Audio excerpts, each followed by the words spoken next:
আজ থেকে 100 বছর পর ক্যালেন্ডারের পাতায় যখন 2124 সাল, আমাদের প্রায় প্রত্যেকের দেহ তখন মাটির নিচে, অস্তিত্ব তখন রূহের জগতে। ইতিমধ্যে ফেলে যাওয়া আমাদের সেই সুন্দর বাড়িটা হয়তো পরবর্তী প্রজন্ম ভোগ করছে। পছন্দের কাপড়গুলো ব্যাকডেটেড হয়ে গেছে। শখের গাড়িটা হয়তো কোনো কেউ চালাচ্ছে, আর আমায় খুব কম জনই স্মরণে রেখেছে। হয়তো কেউ ভাবেও না।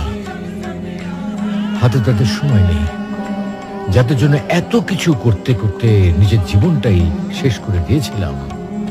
আচ্ছা আচ্ছা, বাস্তবতার এই জীবনে আপনি আপনার দাদার দাদাকে কতবার স্মরণ করেন?